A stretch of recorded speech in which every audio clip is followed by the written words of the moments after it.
어르신, 혹시 뭐 필요하신 거 있으세요? 나? 아니, 그냥. 안으로 들어오시겠어요? 따뜻한 거라도 드시고 가세요. 아니야. 나 같은 사람이 들어가면 장사에 방해될 거 아냐? 그럼 잠시만 기다려보세요. 남성은 가게 안으로 들어가더니 따뜻한 우유와 갓 구운 크림빵을 종이봉투에 담아 나왔습니다. 드세요. 따뜻할 때 드시면 맛있어요.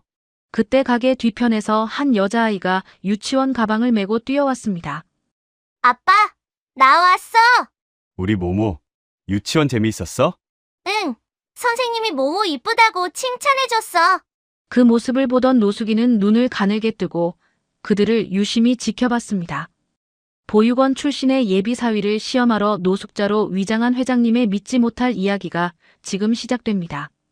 그럼 사연 시작하겠습니다. 제약그룹의 수장으로서 평생을 얼음처럼 차갑고 칼날처럼 예리하게 살아온 서문도 회장의 저택에도 어김없이 설날 아침이 찾아왔습니다. 평창동 산자락에 자리 잡은 거대한 저택은 이른 새벽부터 내려앉은 하얀 서리로 덮여 있었고 마당의 소나무들은 매서운 겨울바람을 견디며 꼿꼿하게 서 있었죠. 집안 곳곳에서는 은은한 한약재 냄새와 함께 명절 음식을 준비하는 고소한 기름 냄새가 섞여 흘러나왔습니다. 하지만 화려한 샹들리에가 빛나는 넓은 식당 안의 공기는 밖의 날씨보다 더 차갑게 얼어붙어 있었습니다. 서 회장은 빳빳하게 풀을 먹인 개량 한복을 입고 식탁의 상석에 앉아 있었습니다. 그의 앞에는 정갈하게 끓여낸 떡국 한 그릇이 놓여 있었지만 김이 모락모락 올라오는 그릇에는 좀처럼 손을 대지 않았어요. 짙게 내려앉은 그의 눈썹은 미세하게 떨리고 있었고 찻잔을 쥔마디 굵은 손가락에는 힘이 잔뜩 들어가 있었습니다. 그의 맞은편에는 외동딸 수아가 고개를 숙인 채 숟가락으로 떡국 국물만 의미 없이 휘젓고 있었죠. 수아의 긴 속눈썹은 파르르 떨리고 있었고 하얗게 질린 그녀의 얼굴은 식탁 위에 흐르는 긴장감을 그대로 보여주고 있었습니다. 정적을 깨뜨린 것은 곁에 앉아있던 서 회장의 여동생 고모였습니다. 고모는 화려한 보석이 박힌 반지를 만지작거리며 짐짓 밝은 목소리로 입을 떼었죠. 수아야, 이제 너도 30이 다 되어가는데 언제까지 아빠 속을 썩일 거니? 이번에 저기 대기업 집안 아들이 선자리에 나온다는데 얼굴이라도 한번 보는 게 어떻겠어? 고모의 말이 끝나기 무섭게 주변에 모여있던 친척들이 한마디씩 거들기 시작했습니다. 누군가는 집안 배경을 따졌고 누군가는 수아의 나이를 걱정하며 부추겼어요. 그 소란스러운 소리들이 식당 안을 가득 채울수록 수아의 손은 점점 더 거칠게 떨려왔습니다. 결국 수아가 숟가락을 탁 소리나게 내려놓았습니다. 그 소리에 들끓던 식당 안은 순간 찬물을 끼얹은 듯 조용해졌죠. 수아는 천천히 고개를 들어 아버지 서 회장의 매서운 눈빛을 정면으로 바라보았습니다.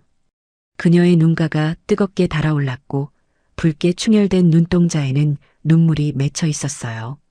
저 결혼할 사람 있어요. 수아의 목소리는 작았지만 그 안에 담긴 결심은 단단했습니다. 서 회장의 눈썹이 크게 일렁였고 그는 들고 있던 찻잔을 식탁 위에 쾅 하고 내려놓았습니다. 찻잔 속에 찬물이 튀어 하얀 식탁볼을 갈색으로 물들였지만 그는 전혀 개의치 않는 듯 보였어요. 누구냐, 대체 어떤 놈이길래 이 애비한테 한마디 상의도 없이 그런 소리를 하는 게야? 서 회장의 목소리는 낮게 깔려 식당 바닥을 훑고 지나갔습니다. 수아는 침을 꿀꺽 삼키며 젖은 목소리로 대답을 이어갔죠. 작지만 자기 힘으로 정직하게 빵집을 운영하는 사람이에요. 그런데 아빠, 그 사람은 제가 아빠 딸이라는 거 몰라요. 제가 그냥 평범한 약국집 딸인 줄만 알고 있어요. 수아의 고백이 이어질수록 서 회장의 얼굴은 점점 불그락푸르락 달아올랐습니다. 그의 미간에는 깊은 주름이 패였고 거칠어진 숨소리가 식탁 너머까지 고스란히 전달되었어요. 뭐라고? 빵집? 게다가 내 신분까지 속여? 서 회장의 목소리가 한 옥타브 높아졌습니다. 주변 친척들의 시선이 일제히 수아에게로 쏠렸고 어디선가 작은 탄식 소리가 새어나왔어요. 수아는 떨리는 입술을 깨물며 다시 입을 열었습니다. 그 사람은요, 부모님 없이 혼자 힘으로 성장했고 지금은 작은 빵집을 운영하면서 그 말이 채 끝나기도 전에 서 회장이 벌떡 자리에서 일어났습니다. 의자가 뒤로 밀려나며 바닥에 긁히는 날카로운 소리가 식당을 가득 채웠죠. 고아라고? 서 회장의 목소리는 떨렸습니다. 그것이 분노 때문인지 아니면 충격 때문인지는 알 수 없었어요. 집안도 모르고 뿌리도 모르는 놈을 어떻게 믿는단 말이냐? 혼자 자란 인간이 가족이 뭔지 알기나 하겠어? 서 회장의 주먹이 식탁을 내리쳤습니다.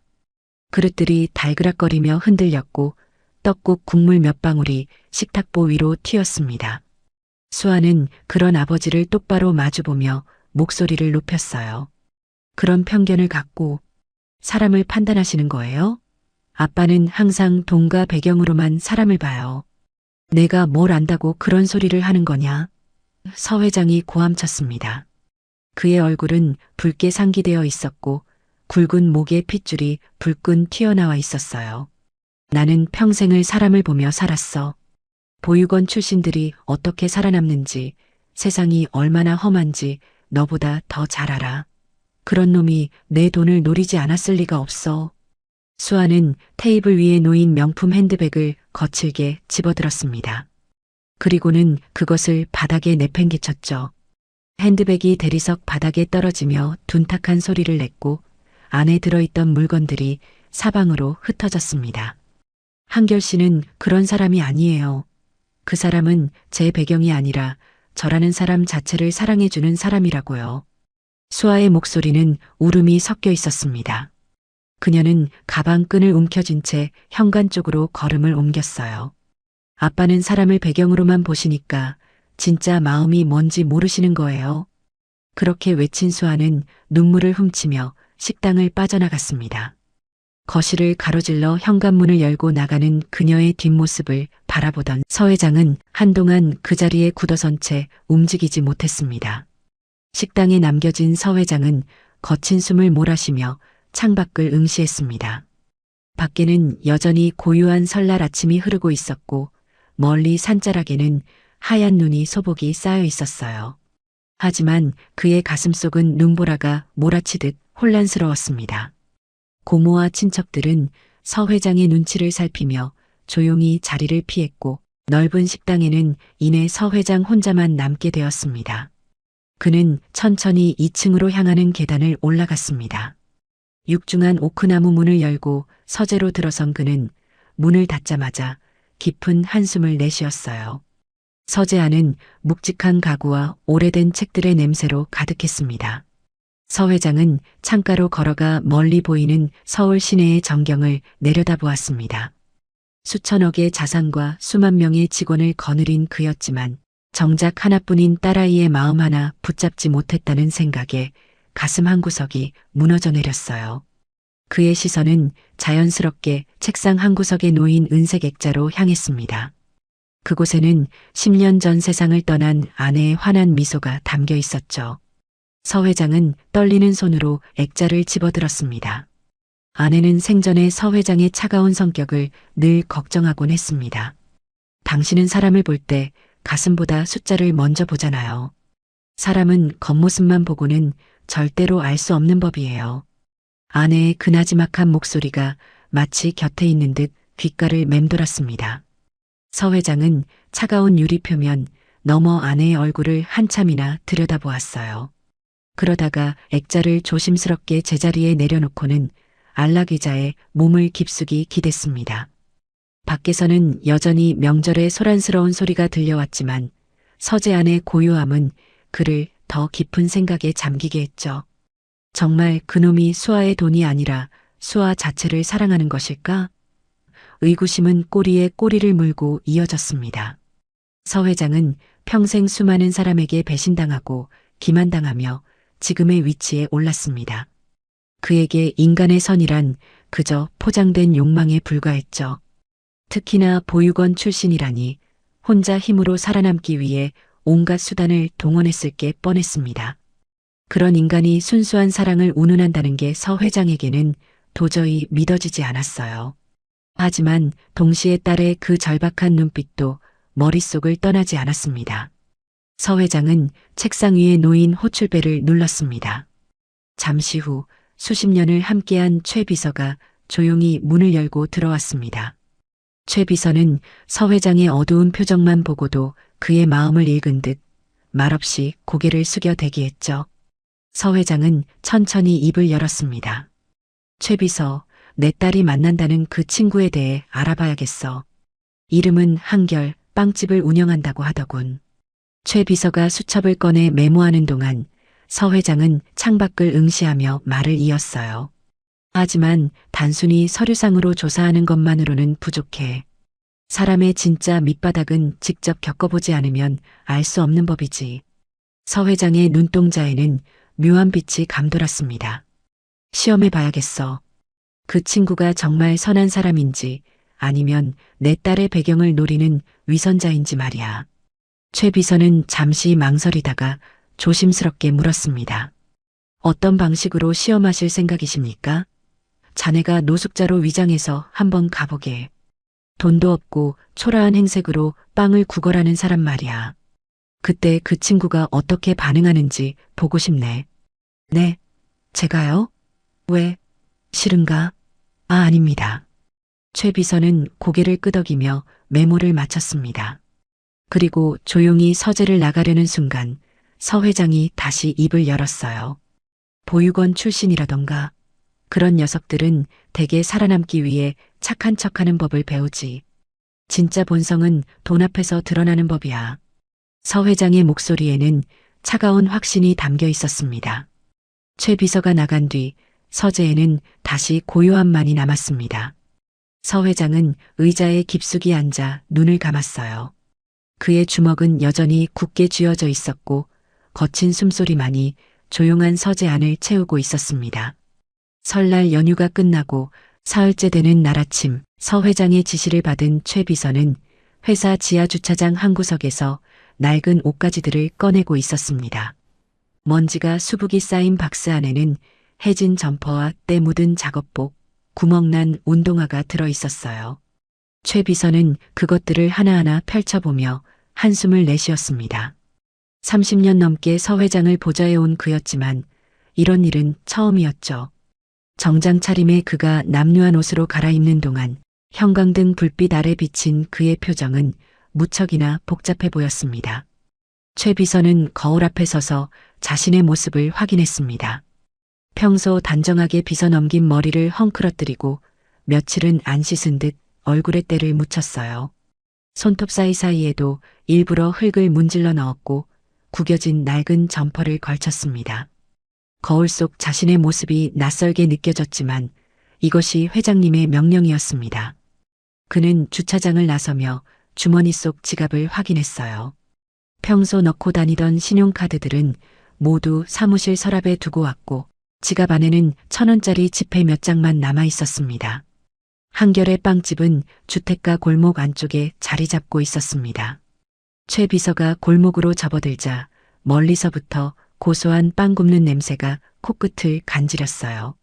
아침 햇살이 비스듬히 비추는 골목길에는 출근하는 사람들의 발걸음, 소리와 어디선가 들려오는 라디오 소리가 뒤섞여 있었습니다. 최 비서는 빵집 앞에 다다라 잠시 망설였습니다. 유리창 너머로 안을 들여다보니 30대 중반쯤 되어 보이는 남자가 하얀 앞치마를 두르고 빵을 진열하고 있었어요. 그가 바로 한결이었습니다. 최 비서는 깊게 숨을 들이쉬고는 가게 문을 밀었습니다.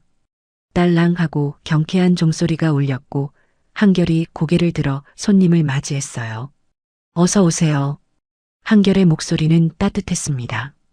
최 비서는 일부러 몸을 웅크린 채 조심스럽게 안으로 들어섰습니다.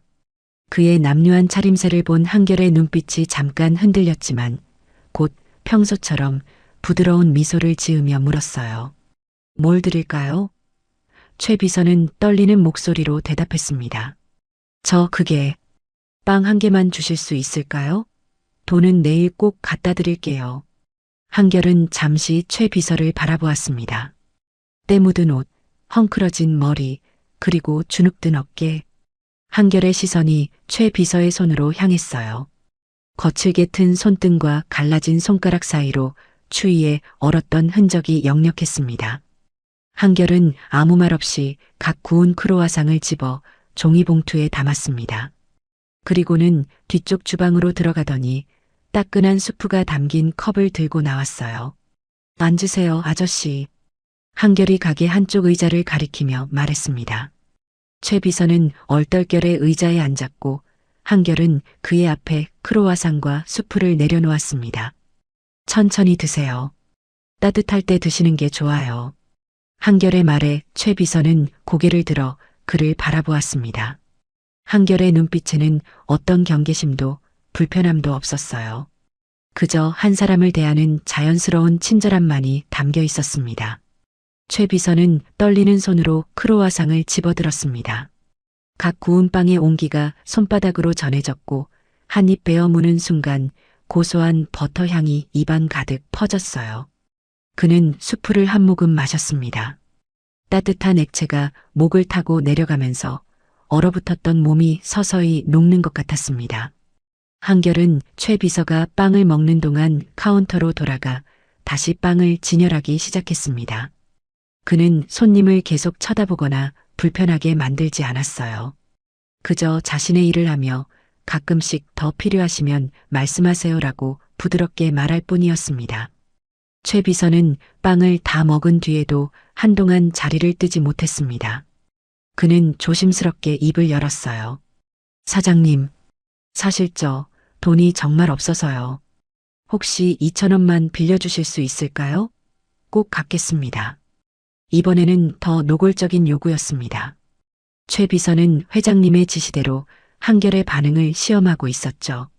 한결은 잠시 동작을 멈췄습니다.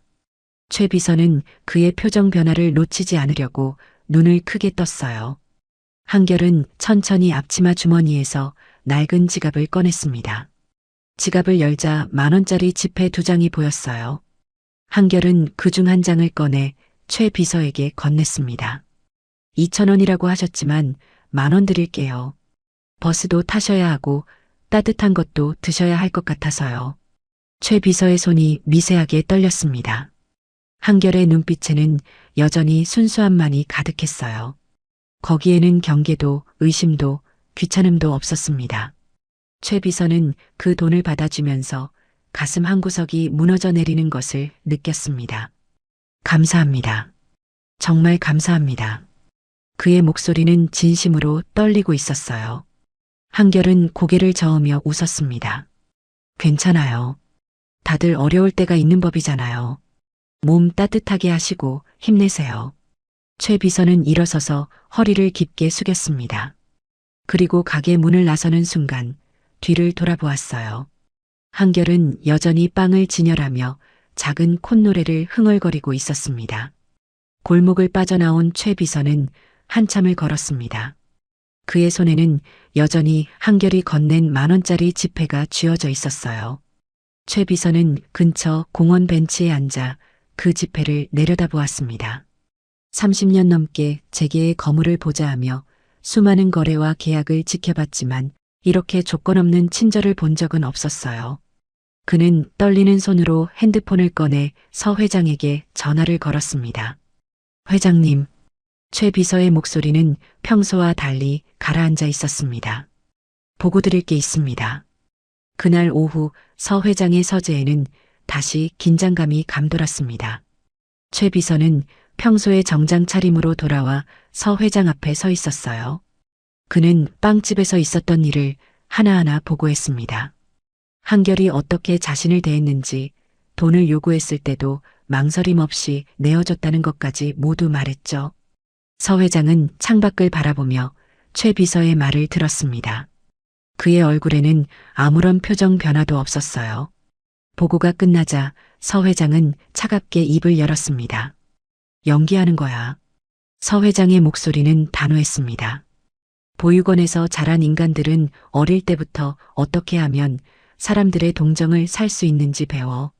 착한 척하는 게 생존 방식이었을 거야. 서 회장은 책상 위 서류를 손가락으로 톡톡 두드렸어요. 수아의 배경을 눈치챘을지도 몰라. 약국집 딸이라고 했지만 요즘 세상에 정보를 못 찾을 리가 있나?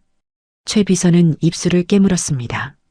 그는 한결의 그 맑은 눈빛을 떠올렸지만 감히 회장님께 반론을 제기할 수는 없었어요. 더 큰 시험이 필요해. 서 회장이 의자를 돌려 최 비서를 마주 보았습니다. 그의 눈빛은 날카로웠어요. 이번엔 돈으로 직접 때려보자고. 빵 10연개를 주문하게. 단체 주문인 것처럼 꾸며서 말이야. 최 비서의 눈이 커졌습니다. 회장님, 그건. 최 비서가 말을 잇지 못하자 서 회장이 차갑게 말을 이었어요. 주문하고 나타나지 마. 그 친구가 경제적 손실을 입었을 때 어떻게 반응하는지 보고 싶네. 진짜 본성은 돈 앞에서 드러나는 법이야. 최 비서는 고개를 숙였습니다. 알겠습니다, 회장님. 그의 목소리는 힘없이 가라앉아 있었어요. 서재를 나서는 최 비서의 발걸음은 무거웠고 복도를 걷는 그의 뒷모습은 어딘가 처량해 보였습니다. 서 회장은 다시 혼자 남은 서재에서 창밖을 바라보았습니다. 저 멀리 보이는 도심의 불빛들이 하나둘 켜지고 있었어요. 그는 주먹을 쥐었습니다. 보육원 출신 주제에 내 딸을 절대 넘어가지 않을 거야. 그의 목소리는 낮게 깔렸고 서재 안에는 차가운 정적만이 흘렀습니다. 이틀 뒤 오전 한결의 빵집 전화기가 요란하게 울렸습니다. 한결은 반죽을 치대던 손을 멈추고 밀가루 묻은 손을 앞치마에 닦으며 수화기를 들었어요. 네, 현베이커리입니다. 수화기 너머로 여자의 목소리가 들려왔습니다. 저희 금빛복지센터인데요. 내일 행사가 있어서 빵이 급하게 필요합니다. 혹시 1000개 준비 가능하실까요? 한결은 잠시 숨을 멈췄습니다. 1000개라는 숫자가 머릿속에서 빙글빙글 돌았어요. 1000개요? 한결이 다시 물었습니다. 전화 너머 여자는 다급한 목소리로 말을 이었어요.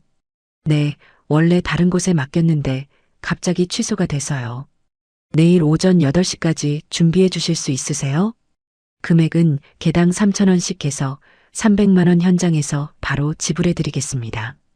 한결은 작은 빵집 안을 둘러보았습니다.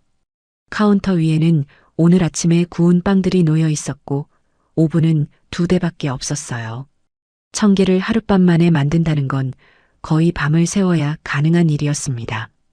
한결은 잠시 망설였습니다. 그의 시선이 카운터 한쪽에 놓인 낡은 통장으로 향했어요.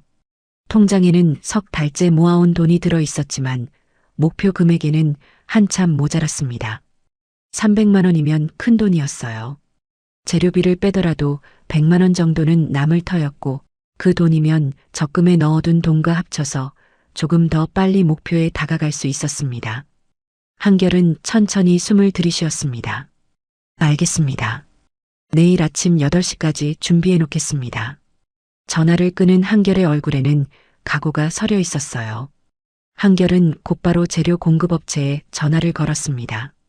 밀가루 50kg, 버터 20kg, 설탕과 이스트, 그리고 각종 재료들을 주문했어요. 재료비만 해도 150만 원이 훌쩍 넘어갔습니다. 배송기사가 재료를 가져온 건 오후 3시였습니다. 한결은 작은 주방 공간에 빼곡하게 쌓인 재료 포대를 보며 팔을 걷어붙였어요. 자, 시작해볼까? 한결의 목소리는 조용했지만 그 안에는 단단한 결심이 담겨 있었습니다. 해가 지고 어둠이 내려앉았지만 한결의 빵집에만은 환한 불이 켜져 있었습니다. 한결은 반죽을 치대고 발효시키고 성형하고 굽는 작업을 쉬지 않고 반복했어요.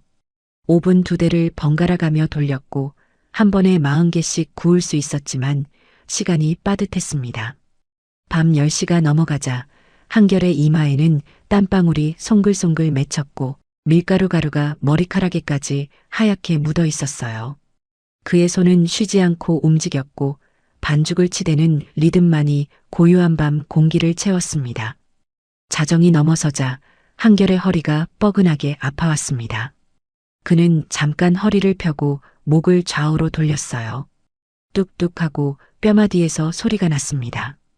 카운터 위에는 이미 500개가 넘는 빵들이 차곡차곡 쌓여 있었어요. 고소한 빵 냄새가 가게 안을 가득 채웠고 유리창에는 김이 서려 바깥이 뿌옇게 보였습니다. 한결은 물을 한 모금 마시고 다시 반죽대 앞으로 섰습니다. 조금만 더, 조금만 더. 그는 작게 중얼거리며 다시 밀가루를 쏟아부었어요.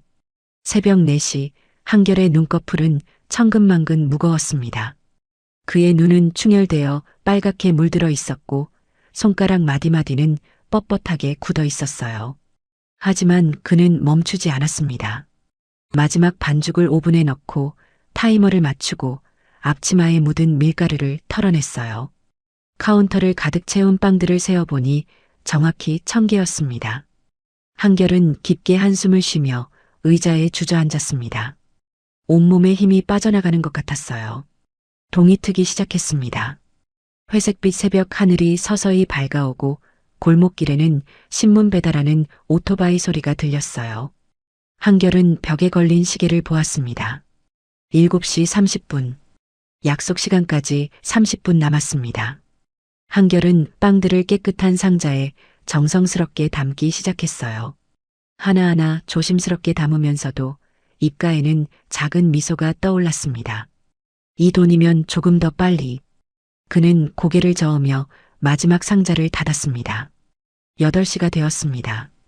한결은 가게 문 앞에 서서 골목 입구를 바라보았어요. 차가 들어올 법한 시간이었습니다. 8시 10분이 되었고 8시 30분이 지났습니다.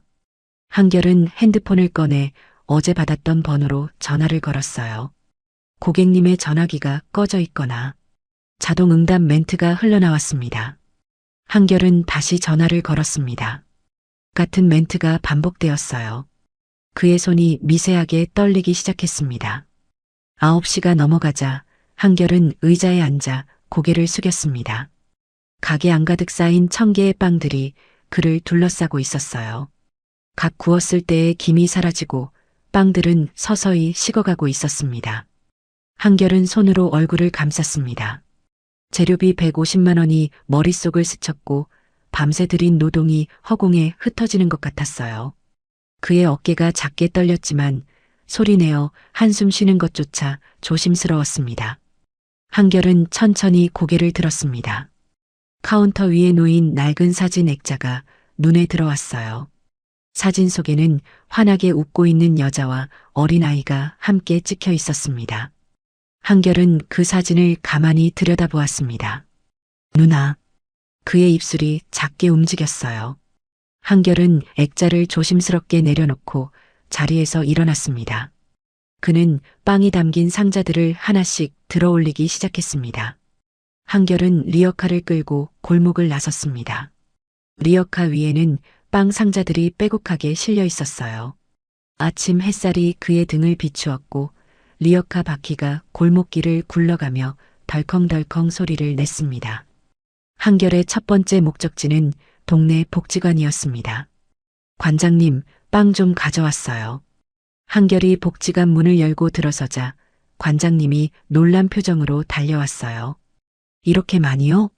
어쩐 일이에요? 그냥 많이 남아서요. 어르신들이랑 나눠 드세요. 한결은 담담하게 말하며 상자들을 내려놓았습니다. 복지관 어르신들이 하나둘 모여들었어요. 아이고, 이 빵 냄새 좀 봐. 방금 구운 거 아니가? 한결은 어르신들께 빵을 하나씩 건네며 웃었습니다. 따뜻할 때 드세요. 맛있습니다. 복지관을 나선 한결은 다시 리어카를 끌고 거리로 나섰습니다. 지하철역 앞에서 노숙하는 사람들을 찾아갔고 쪽방촌 골목을 돌며 빵을 나눠줬어요. 아저씨, 드세요. 한결이 다리 밑에서 추위를 피하고 있던 노숙자에게 빵을 건넸습니다. 노숙자는 떨리는 손으로 빵을 받아들며 말했어요. 고맙습니다. 정말 고맙습니다. 한결은 고개를 끄덕이고 다음 장소로 향했습니다. 그가 어릴 적 자랐던 보육원도 찾아갔어요. 선생님, 애들 간식으로 쓰세요. 보육원 원장 선생님은 한결의 손을 꼭 잡으며 물었습니다. 한결아, 내가 이걸 어떻게 해? 한결은 그저 웃으며 대답했습니다. 괜찮아요. 제가 받은 것도 많았으니까요. 해가 중천에 떴을 무렵 한결의 리어카는 텅 비어 있었습니다. 1000개의 빵은 모두 동네 곳곳으로 흩어졌어요. 한결은 빈 리어카를 끌고 빵집으로 돌아왔습니다. 가게 문을 열고 들어서자 텅 빈 카운터와 조용한 주방이 그를 맞이했어요. 한결은 싱크대에 기대어 섰습니다. 밤새 잠을 못 잔 피로가 한꺼번에 몰려왔지만 그의 얼굴에는 이상하게도 평온함이 감돌았습니다. 멀리 떨어진 곳에서 최 비서는 차 안에서 그 모든 광경을 지켜보고 있었습니다. 한결이 복지관으로 가고 거리로 나가고 보육원을 찾아가는 모습을 하나하나 눈에 담았어요. 최 비서의 눈가가 붉어졌고 그는 떨리는 손으로 핸드폰을 집어들었습니다. 회장님, 최 비서의 목소리는 갈라져 있었어요. 보고 드려야 할 일이 있습니다. 전화 너머 서 회장의 차가운 목소리가 들려왔습니다. 말해보게. 최 비서는 한참을 침묵했습니다. 그리고 천천히 입을 열었어요. 한결 씨는 300만 원 손해를 보았습니다. 재료비만 150만 원이 넘었고 밤을 꼬박 새워 1000개를 만들었습니다. 최 비서는 말을 이으며 눈물을 닦았습니다. 하지만 회장님, 그는 화를 내지 않았습니다. 단 한마디 불평도 없이 모든 빵을 동네 사람들에게 나눠줬습니다. 전화기 너머로 서 회장의 거친 숨소리가 들려왔어요. 그게 정말인가? 최 비서는 고개를 끄덕이며 대답했습니다. 네, 회장님. 제 눈으로 직접 봤습니다. 서 회장은 전화를 끊고 한참을 창밖만 바라보았습니다. 최 비서의 보고가 머릿속을 맴돌았지만 그는 여전히 고개를 저었어요. 착한 척하는 거야. 보육원 출신들은 원래 그렇게 살아남았어. 서 회장은 책상 위 서류를 손가락으로 톡톡 두드렸습니다. 하지만 그의 손끝은 미세하게 떨리고 있었어요.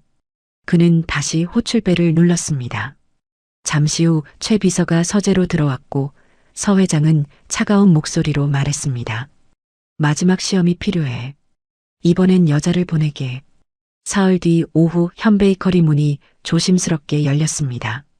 딸랑하고 종소리가 울렸고 한결은 주방에서 나와 손님을 맞이했어요. 문 앞에 선 여자는 20대 후반쯤 되어 보였습니다. 짙은 화장에 노출이 심한 블라우스를 입고 있었고 숨을 헐떡이며 불안한 눈빛으로 가게 안을 둘러보았어요. 사장님, 도와주세요. 여자의 목소리는 다급했습니다. 누가 자꾸 따라와요. 제발 좀 도와주세요. 여자는 한결에게 다가와 팔을 붙잡았습니다. 한결이 무슨 말을 하기도 전에 가게 문이 거칠게 열렸습니다. 2명의 남자가 들어섰는데 화려한 금목걸이를 걸치고 문신이 비치는 차림새였어요. 앞선 남자가 여자를 가리키며 고함을 질렀습니다. 야, 거기서 도망 다니지 말고. 뒤따라 들어온 남자는 팔짱을 끼고 가게 안을 둘러보며 코웃음을 쳤어요. 한결은 본능적으로 여자 앞을 가로막았습니다. 여기서 무슨 일이십니까? 한결의 목소리는 침착했지만 그의 주먹은 조금씩 쥐어지고 있었습니다. 앞선 남자가 한결을 위아래로 훑어보며 말했습니다. 전 여친인데 빌려간 돈이 500만 원이야. 갚을 생각은 안 하고 도망만 다니고 있어. 그는 담배를 입에 물더니 라이터를 꺼냈어요. 한결이 손을 내밀었습니다. 여기는 금연입니다. 담배는 밖에서 피우세요. 남자는 비웃으며 담배를 입에서 빼지 않았습니다. 네가 뭔데 간섭이야? 이것 봐라. 우리는 돈 받으러 온 거야. 네가 값사줄 거 아니면 비켜. 뒤에 서 있던 남자가 한 걸음 다가섰습니다. 형님, 저 여자 데리고 갑시다. 시간 낭비 말고. 두 남자는 여자에게 다가가려 했고 여자는 한결의 뒤로 몸을 숨기며 떨었어요. 사장님, 제발요. 저 사람들 무서워요.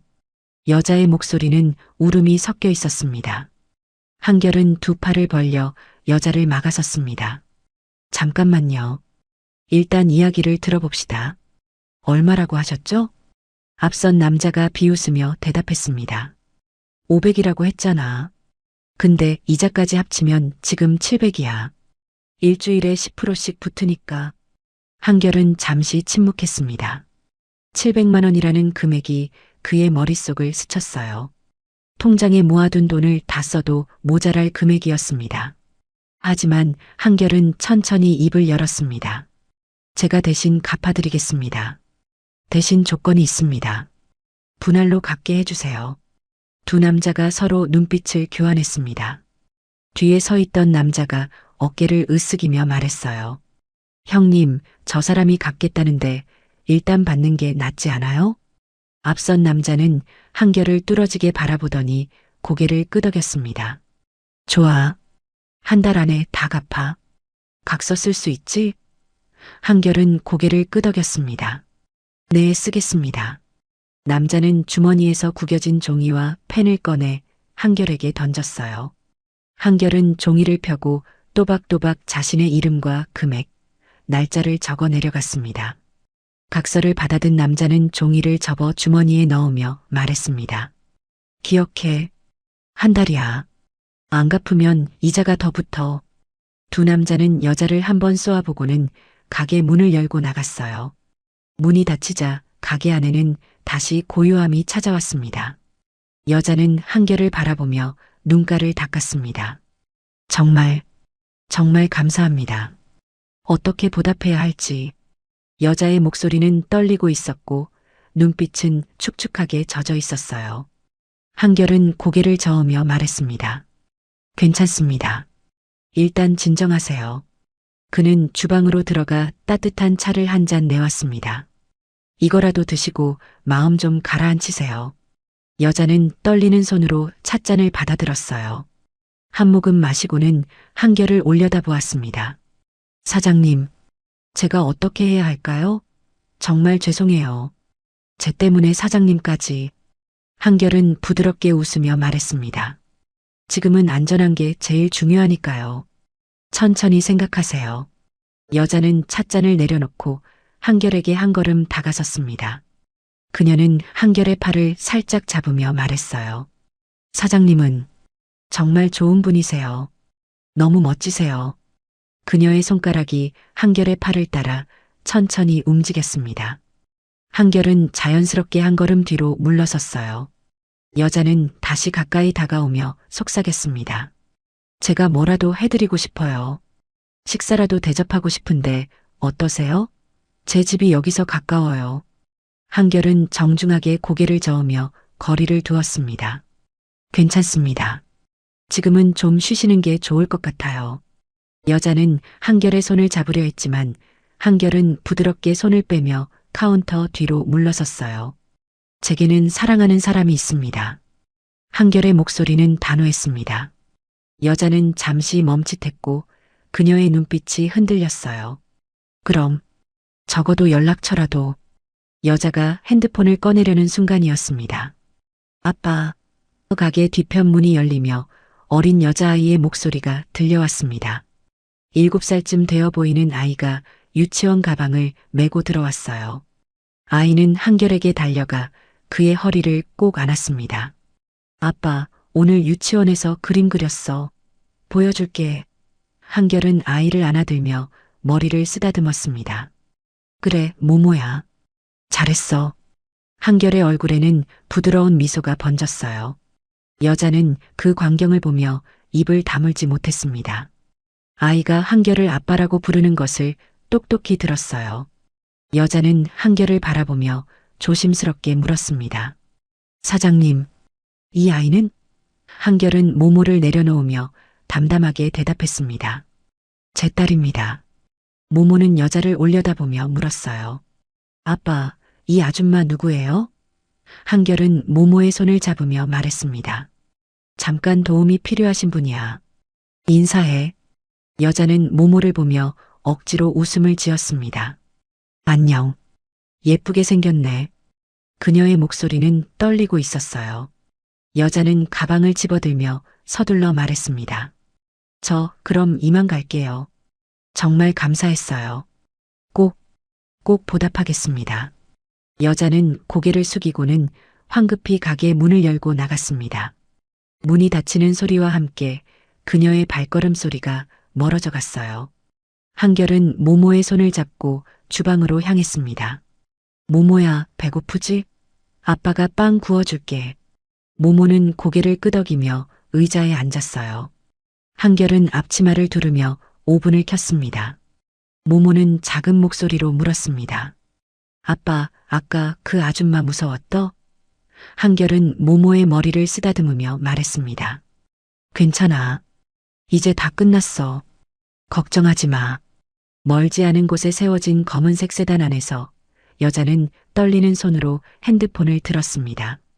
조수석에는 최 비서가 앉아 있었고 그의 얼굴에는 복잡한 표정이 서려 있었어요. 여자가 작은 목소리로 말했습니다. 비서님, 저 정말 이러는 게 맞는 건가요? 최 비서는 대답하지 않고 서 회장에게 전화를 걸었습니다. 회장님, 보고 드립니다. 최 비서의 목소리는 가라앉아 있었습니다. 말해보게. 서 회장의 차가운 목소리가 들려왔어요. 최 비서는 천천히 입을 열었습니다. 한결 씨는 700만 원을 대신 갚겠다고 했습니다. 각서까지 썼습니다. 전화 너머로 서 회장의 거친 숨소리가 들려왔습니다. 최 비서는 말을 이었어요. 그리고 회장님, 아이가 있습니다. 7살쯤 되어 보이는 여자아이가 한결 씨를 아빠라고 불렀습니다. 전화기 너머로 무언가 떨어지는 소리가 들렸습니다. 뭐라고? 아이가? 서 회장의 목소리는 떨리고 있었어요. 최 비서는 눈을 감으며 대답했습니다. 네, 회장님. 한결 씨는 그 아이를 내 딸이라고 분명히 말했습니다. 전화는 끊어졌고 차 안에는 무거운 침묵만이 흘렀습니다. 최 비서는 핸드폰을 내려놓고 창밖을 바라보았어요. 저 멀리 현베이커리의 간판이 보였고 가게 안에서는 한결이 모모와 함께 웃고 있는 모습이 유리창 너머로 비쳤습니다. 최 비서는 긴 한숨을 내쉬었습니다. 서 회장은 전화를 끊고 난 뒤 한참을 서재 안을 서성였습니다. 그의 발걸음은 불규칙했고 주먹은 굳게 쥐어져 있었어요. 미혼부, 보육원 출신 주제에 애까지 있어? 서 회장의 목소리는 떨렸습니다. 그는 창밖을 바라보며 이를 악물었어요. 하지만 동시에 최 비서가 전한 또 다른 사실들이 머릿속을 맴돌았습니다. 노숙자에게 빵을 주고 1000개의 빵을 나눠주고 700만 원을 대신 갚겠다고 나선 그 남자. 서 회장은 고개를 저었습니다. 직접 확인해야겠어. 내 눈으로 봐야 직성이 풀려. 이틀 뒤 서 회장은 평소 입던 고급 양복 대신 낡은 작업복을 꺼내 들었습니다. 옷장 구석에 처박혀 있던 옷은 먼지가 수북했고 여기저기 해진 자국이 역력했어요. 서 회장은 거울 앞에 서서 천천히 옷을 갈아입었습니다. 머리는 일부러 헝클어뜨렸고 며칠 안 씻은 듯 얼굴에 때를 문질러 발랐어요. 거울 속에 비친 자신의 모습은 낯설었지만 서 회장의 눈빛만은 여전히 날카롭게 빛나고 있었습니다. 최 비서가 조심스럽게 말을 걸었어요. 회장님, 정말 직접 가시려는 겁니까? 서 회장은 대답 대신 고개만 끄덕였습니다. 오후 4시 서 회장은 현베이커리가 있는 골목 입구에 섰습니다. 멀리서 작은 간판이 보였고 고소한 빵 냄새가 바람을 타고 흘러왔어요. 서 회장은 몸을 웅크리며 천천히 걸었습니다. 평소 당당하던 걸음걸이와는 달리 그는 힘없는 노인처럼 어깨를 축 늘어뜨렸어요. 가게 문 앞에 다다른 서 회장은 유리창 너머로 안을 들여다보았습니다. 한결이 카운터에서 빵을 정리하는 모습이 보였어요. 서 회장은 깊게 숨을 들이쉬었지만 선뜻 문을 밀지 못하고 가게 앞을 서성였습니다. 한결은 작업하던 손을 멈추고 유리창 너머를 바라보았습니다. 남루한 옷차림의 노인이 가게 앞에서 망설이며 서성이는 모습이 눈에 들어왔어요. 한결은 앞치마를 벗고 가게 문을 열었습니다. 딸랑하고 종소리가 울렸고 서 회장은 깜짝 놀라 뒤로 물러섰어요. 어르신, 혹시 뭐 필요하신 거 있으세요? 한결의 목소리는 따뜻했습니다. 서 회장은 고개를 돌리며 중얼거렸어요. 아니, 그냥. 한결은 서 회장의 해진 옷과 헝클어진 머리를 보며 조심스럽게 물었습니다. 안으로 들어오시겠어요? 따뜻한 거라도 드시고 가세요. 서 회장은 고개를 저으며 손을 내저었어요. 아니야, 안 돼. 나 같은 사람이 들어가면 장사에 방해될 거 아냐. 서 회장의 목소리는 일부러 거칠게 만들어졌지만 그 안에는 미묘한 떨림이 섞여 있었습니다. 한결은 잠시 서 회장을 바라보다가 미소를 지으며 말했어요. 그럼 잠시만 기다리세요. 금방 올게요. 한결은 가게 안으로 들어가더니 따뜻한 우유와 갓 구운 크림빵을 종이봉투에 담아 나왔습니다. 그는 서 회장 앞에 조심스럽게 건네며 말했어요. 드세요. 따뜻할 때가 맛있습니다. 서 회장은 봉투를 받아들며 한결을 올려다보았습니다. 돈은 없는데. 서 회장의 목소리는 작아졌어요. 한결은 고개를 저으며 말했습니다. 괜찮습니다. 천천히 드세요. 서 회장은 봉투를 꼭 쥐고 있었고 그의 손끝이 미세하게 떨렸습니다. 그때 가게 뒤편에서 아빠 하는 목소리가 들려왔습니다. 모모가 유치원 가방을 메고 골목으로 뛰어들어왔어요. 모모는 한결에게 달려가 그의 다리를 껴안았습니다. 아빠 나왔어. 한결은 모모를 안아 올리며 머리를 쓰다듬었어요. 우리 모모, 유치원 재미있었어? 모모는 고개를 끄덕이며 환하게 웃었습니다. 서 회장은 그 광경을 보며 눈을 가늘게 떴어요. 모모가 한결을 아빠라고 부르는 것을 똑똑히 들었습니다. 최 비서의 보고가 사실이었어요. 모모는 한결의 품에서 내려와 주변을 둘러보다가 서 회장을 발견했습니다. 아이는 고개를 갸웃하며 서 회장에게 다가왔어요. 할아버지, 꼭 우리 할아버지 같아요. 모모의 맑은 눈동자가 서 회장을 바라보았습니다. 서 회장은 순간 숨이 멎는 것 같았어요. 아이의 순수한 눈빛이 그의 가슴 한구석을 건드렸습니다. 모모가 다시 물었어요. 할아버지, 집 없어요? 우리 집 올래요? 서 회장은 말문이 막혔습니다. 뭐라 대답해야 할지 알 수 없었어요. 한결이 모모에게 다가와 말했습니다. 모모야, 할아버지 불편하시겠다. 이리 와. 한결은 모모의 손을 잡으며 서 회장에게 고개를 숙였어요. 죄송합니다. 아이가 버릇이 없어서. 서 회장은 한결을 올려다보았습니다. 한결의 눈빛에는 진심 어린 미안함이 담겨 있었고 모모를 바라보는 그의 시선에는 깊은 애정이 서려 있었어요. 서 회장은 거칠게 뒤를 돌아서며 말했습니다. 됐어. 가봐야겠어. 그는 봉투를 꼭 쥔 채 황급히 골목을 빠져나갔습니다. 골목을 빠져나온 서 회장은 한참을 걸었습니다. 그의 발걸음은 빨랐지만 방향은 일정하지 않았어요. 서 회장은 근처 공원 벤치에 주저앉았습니다. 그의 손은 떨리고 있었고 거친 숨소리가 차가운 공기 속으로 하얗게 퍼져나갔어요. 미혼부 맞구만. 보육원 출신의 애까지. 서 회장의 목소리는 갈라져 있었습니다. 하지만 동시에 모모의 맑은 눈동자가 머릿속을 떠나지 않았어요. 우리 할아버지 같아요. 아이의 그 한마디가 가슴을 후벼 팠습니다. 서 회장은 떨리는 손으로 핸드폰을 꺼냈습니다. 그는 수아의 번호를 눌렀고 신호음이 길게 울렸어요. 수아가 전화를 받았습니다. 네, 아버지. 수아의 목소리는 냉랭했습니다. 서 회장은 거친 숨을 내쉬며 말했어요. 수아야, 그 남자와 결혼하면 넌 내 딸 아니야. 서 회장의 목소리는 떨렸지만 그 안에는 단호함이 담겨 있었습니다. 전화 너머로 수아의 긴 침묵이 흘렀어요. 그리고 수아가 조용히 대답했습니다.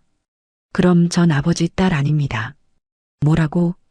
서 회장의 목소리가 높아졌습니다. 하지만 수아는 더 이상 말하지 않았어요. 삑 하고 전화가 끊어졌습니다. 서 회장은 핸드폰을 꽉 쥐었습니다. 그의 손에서 핸드폰이 삐걱거리는 소리가 났어요. 서 회장은 고개를 떨구었습니다. 차가운 겨울바람이 그의 헝클어진 머리카락을 흩날렸고 공원 벤치 위로 낙엽이 바스락거리며 굴러갔어요. 서 회장의 어깨가 작게 떨렸습니다. 한참을 벤치에 앉아있던 서 회장은 천천히 일어섰습니다. 그는 비틀거리며 주차장으로 향했고 멀리서 대기하고 있던 최 비서의 차가 보였어요. 차 문을 열고 들어선 서 회장은 낡은 옷을 벗으며 말했습니다. 집으로 가게. 최 비서는 백미러로 서 회장의 얼굴을 살폈습니다. 서 회장의 눈가는 붉게 충혈되어 있었고 입술은 바짝 마른 채 갈라져 있었어요. 최 비서는 조심스럽게 물었습니다. 회장님, 괜찮으십니까? 서 회장은 대답하지 않았습니다. 그는 창밖을 바라보며 눈을 감았어요. 차가 출발하고 도심의 불빛들이 창문을 스쳐 지나갔습니다.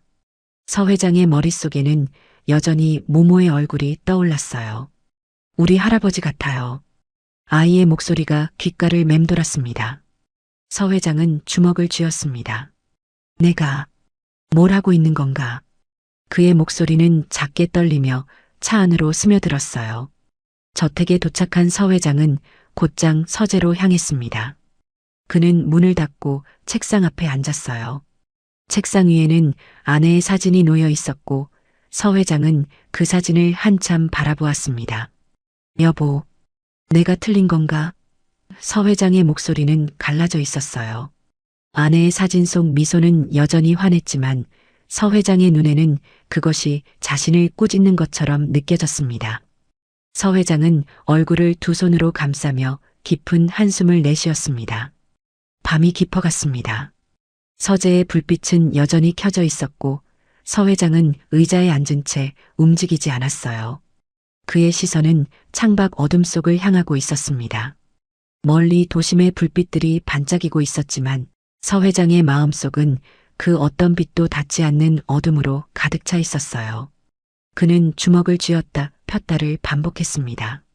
손바닥에는 땀이 배어 있었고 거친 숨소리만이 고요한 서재를 채우고 있었습니다. 사흘이 지난 오후 서 회장은 서재에서 최 비서를 불렀습니다.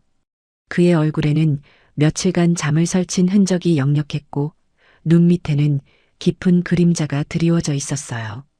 서 회장은 책상 서랍을 열어 수표 한 장을 꺼내 들었습니다. 만년필을 들고 금액을 적어내려가는 그의 손끝은 미세하게 떨리고 있었어요. 10억? 서 회장은 수표를 최 비서에게 건네며 말했습니다. 이걸 들고 가서 그 친구에게 전하게. 수아와 헤어지라고. 최 비서는 수표를 받아들며 입술을 깨물었습니다. 회장님, 정말 이러셔야 하는 겁니까? 최 비서의 목소리는 떨렸어요. 서 회장은 창밖을 바라보며 차갑게 대답했습니다. 돈으로 안 되는 건 없어. 보육원 출신이 10억을 마다할 리 없지. 최 비서는 더 이상 말하지 못하고 고개를 숙였습니다. 알겠습니다. 그의 발걸음은 무거웠고 서재 문을 나서는 그의 뒷모습은 처량해 보였어요. 다음 날 오전 현베이커리 문이 열리며 최 비서가 들어섰습니다. 한결은 반죽을 치대던 손을 멈추고 그를 맞이했어요. 어서 오세요. 최 비서는 정장 차림으로 단정하게 서 있었고 그의 손에는 서류 봉투가 들려 있었습니다. 사장님, 조용히 얘기 좀 할 수 있을까요? 최 비서의 목소리는 침착했지만 그의 눈빛은 흔들리고 있었어요. 한결은 앞치마를 벗으며 가게 한쪽 테이블을 가리켰습니다. 두 사람이 마주 앉자 최 비서는 봉투에서 수표를 꺼내 테이블 위에 놓았습니다. 10억입니다. 최 비서의 말에 한결은 수표를 내려다보았어요. 한결의 눈빛이 잠깐 흔들렸지만 곧 차분하게 돌아왔습니다. 최 비서는 말을 이었어요. 수아 씨와 헤어져 주십시오. 이 돈으로 새로운 시작을 하시면 됩니다. 한결은 수표를 만지지 않은 채 조용히 물었습니다. 누가 보낸 겁니까? 최 비서는 잠시 침묵하다가 대답했어요. 서문도 회장입니다. 수아 씨의 아버지시죠. 한결의 얼굴에서 혈색이 싹 빠져나갔습니다. 서문도 회장? 한결의 목소리는 떨렸고 손에 들고 있던 행주가 바닥으로 떨어졌어요. 그럼 수아 씨는 약국집 딸이 아니라 한결은 의자 등받이를 움켜쥐었습니다. 그의 손마디가 하얗게 변할 정도로 힘이 들어갔어요. 최 비서는 고개를 끄덕였습니다. 네, 서문도 제약그룹의 외동딸입니다. 한결은 한 발짝 뒤로 물러서며 벽에 등을 기댔습니다. 그럼 처음부터 저를. 한결의 목소리는 점점 작아졌어요. 최 비서는 수표를 한결 쪽으로 밀며 말했습니다. 사장님도 아이를 키우고 계시지 않습니까? 이 돈이면 아이 교육도 시키고 더 나은 환경을 만들어줄 수 있습니다. 한결은 수표를 한참 바라보았습니다. 10억이라는 숫자가 눈에 들어왔고 그의 시선은 카운터 한쪽에 놓인 낡은 통장으로 향했어요. 모모의 수술비를 모으기 위해 3년 동안 모은 돈은 아직도 턱없이 부족했습니다. 한결의 손이 천천히 수표를 향해 움직였습니다. 최 비서는 그 모습을 보며 눈을 감았어요. 하지만 한결의 손은 수표를 집어드는 대신 그것을 다시 최 비서 쪽으로 밀어냈습니다. 죄송하지만 받을 수 없습니다. 한결의 목소리는 단호했어요. 최 비서는 눈을 뜨며 한결을 바라보았습니다. 사장님, 아이를 생각해서라도. 최 비서가 말을 잇지 못하자 한결이 천천히 입을 열었습니다. 이 빵집은 제 누나가 남긴 마지막 보금자리입니다. 한결의 목소리는 떨렸어요. 누나와 저는 어릴 때 보육원 문 앞에 버려졌습니다. 갓난아기였던 저를 6살 누나가 안고 있었다고 하더군요. 한결은 카운터 위 사진 액자를 바라보았습니다. 누나는 저를 키우기 위해 온갖 일을 다 했습니다. 그러다 모모를 낳았고 교통사고로. 한결의 목소리가 갈라졌어요. 죽기 전에 제게 부탁했습니다. 모모를 잘 키워달라고, 이 빵집을 지켜달라고. 한결은 가게 안을 둘러보았습니다. 낡은 오븐, 작은 카운터, 달아빠진 의자들. 모든 것이 초라했지만 한결의 눈빛은 따뜻했어요. 돈으로는 살 수 없는 것들이 있습니다. 누나와의 약속, 모모에게 물려줄 엄마의 흔적, 그리고 한결은 잠시 말을 멈췄습니다. 수아 씨를 처음 만난 건 이 빵집에서였습니다. 한결이 말을 이었어요. 그분은 제가 가난하다는 걸 알고도 모모가 있다는 걸 알고도 저를 있는 그대로 대해줬습니다. 한결의 눈가가 붉어졌습니다. 전 돈 때문에 수아 씨를 만난 게 아닙니다. 그분이 제게 보여준 따뜻함 때문에, 진심 때문에 사랑하게 됐습니다. 최 비서는 한결의 말을 들으며 주먹을 쥐었어요. 그의 눈가도 붉게 물들어가고 있었습니다. 한결은 수표를 집어 최 비서의 손에 쥐어주었습니다. 회장님께 전해주세요. 제 마음은 돈으로 살 수 없다고. 최 비서는 수표를 받아 쥔 채 한참을 아무 말도 하지 못했어요. 그는 천천히 자리에서 일어나며 말했습니다. 사장님, 죄송합니다. 최 비서의 목소리는 갈라져 있었습니다. 한결은 고개를 저으며 말했어요. 괜찮습니다. 아버지의 마음도 이해합니다. 다만 제 진심만은 믿어주셨으면 좋겠습니다. 최 비서가 가게를 나서자 한결은 테이블에 앉아 고개를 떨구었습니다. 그의 어깨가 작게 떨렸고 손바닥으로 얼굴을 감싸는 그의 손끝에는 힘이 잔뜩 들어가 있었어요. 잠시 후 한결은 고개를 들었습니다. 카운터 위에 놓인 사진 액자가 눈에 들어왔어요. 사진 속에서 환하게 웃고 있는 누나와 어린 모모의 모습이 보였습니다. 누나, 수아 씨는 제약회사 회장 딸이었어. 나한테는 너무 먼 사람이야. 한결의 목소리는 작게 떨렸습니다. 그는 사진 속 누나를 바라보며 눈물을 닦았어요. 그래도 누나, 내 마음만은 진짜였어. 그날 밤 한결의 빵집 문이 조심스럽게 열렸습니다. 수아가 후드를 눌러 쓴 채 안으로 들어섰어요. 한결은 마감 정리를 하던 손을 멈추고 수아를 바라보았습니다. 수아 씨. 수아는 한결에게 다가와 그를 꼭 껴안았습니다. 미안해요. 아버지가 또. 수아의 목소리는 울음이 섞여 있었어요. 한결은 수아의 등을 가만히 두드리며 말했습니다. 괜찮아요. 수아는 한결에게서 떨어져 그의 눈을 바라보았습니다. 한결 씨, 제가 말해야 할 게 있어요. 수아의 목소리는 떨렸어요. 한결은 의자를 권하며 마주 앉았습니다. 수아는 손을 꼭 쥐며 말을 이었어요. 사실은 약국집 딸이 아니에요. 수아의 눈에서 눈물이 흘러내렸습니다. 한결은 조용히 수아의 말을 들었어요. 제약회사 회장의 딸입니다. 서문도 회장이 제 아버지예요. 한결은 고개를 끄덕였습니다. 알고 있습니다. 오늘 아버님이 보내신 분이 오셨어요.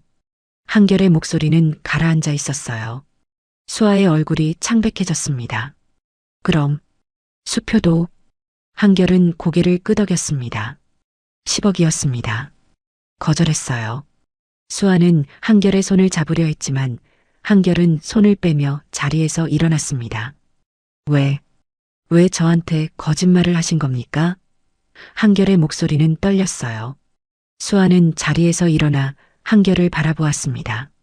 처음 만났을 때 진짜 저를 봐줄 사람이 필요했어요. 수아의 목소리는 간절했습니다. 제 배경이 아니라 수아라는 사람 자체를 사랑해줄 사람이요. 그게 한결 씨였어요. 수아의 눈에서 눈물이 주르륵 흘러내렸어요. 그런 사람이 신분을 속이고 사람을 시험해요? 수아 씨나 수아 씨 아버지나 똑같네요. 그쪽 사람들은 그런 식으로 사람을 상대하나 보죠? 한결이 소리쳤습니다.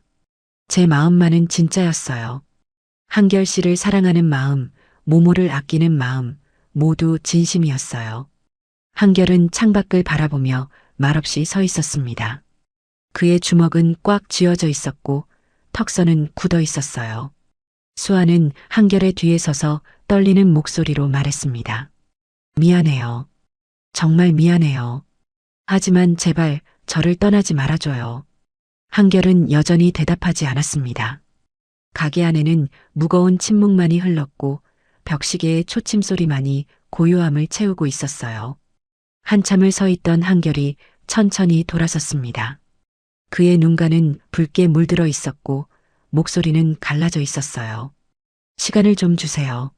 생각할 시간이 필요합니다. 수아는 고개를 끄덕이며 눈물을 닦았습니다. 알겠어요. 기다릴게요. 수아는 후드를 다시 눌러쓰고 가게 문을 열었어요.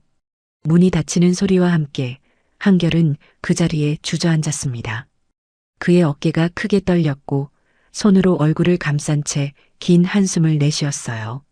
가게 안은 다시 고요해졌고 오븐에서 나오는 희미한 열기만이 차가운 공기를 데우고 있었습니다.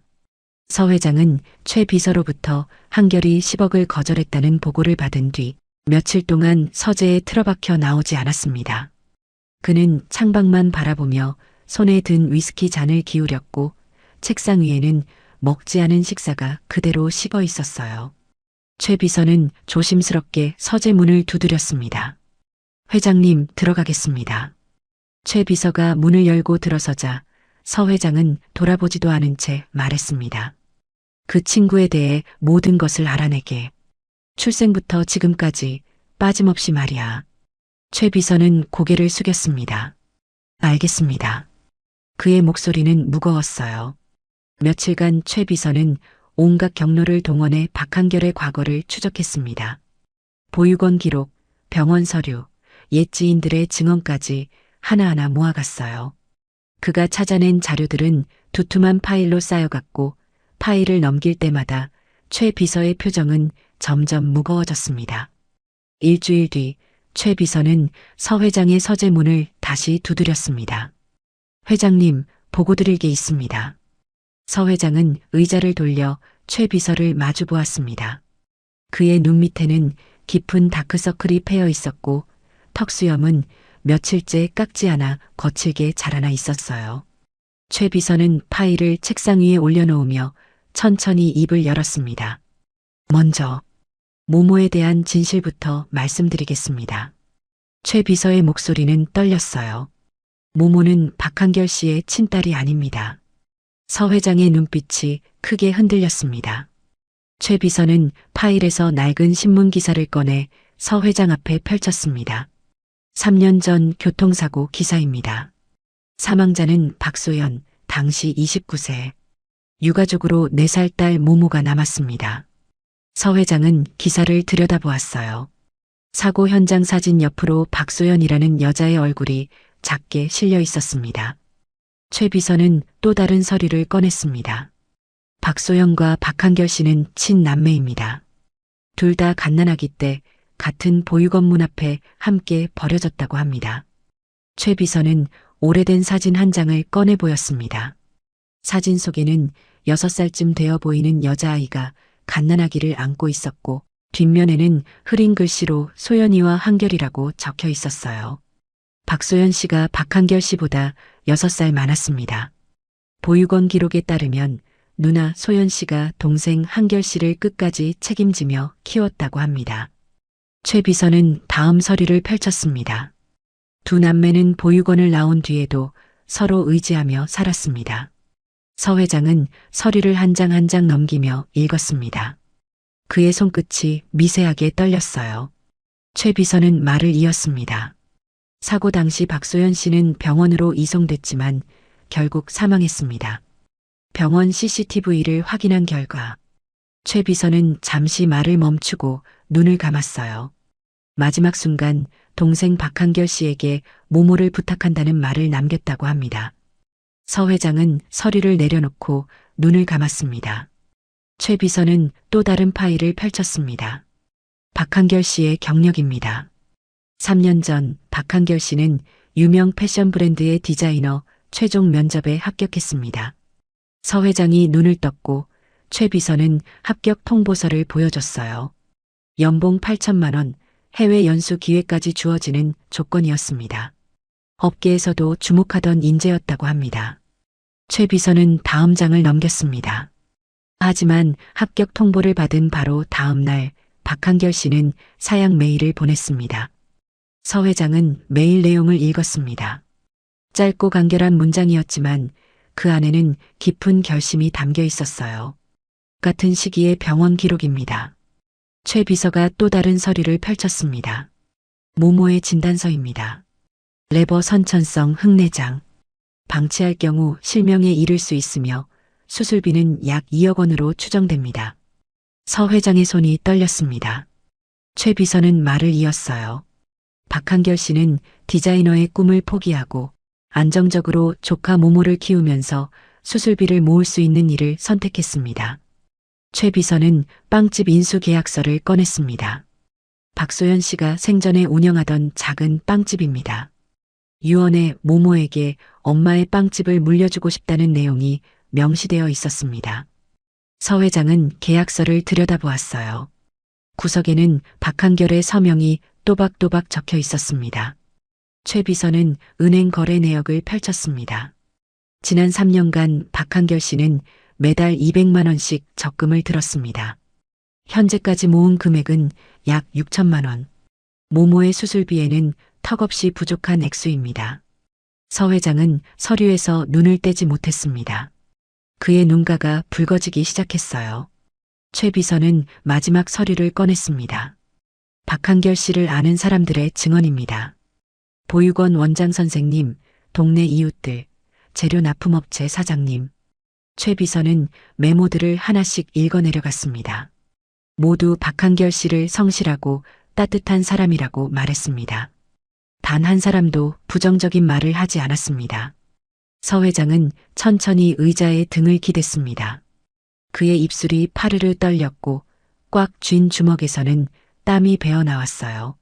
최 비서는 조용히 말했습니다. 회장님, 박한결 씨는 미혼부가 아니었습니다. 그는 친누나의 마지막 부탁을 지키기 위해 자신의 모든 것을 포기한 사람입니다. 최 비서의 목소리는 떨렸습니다.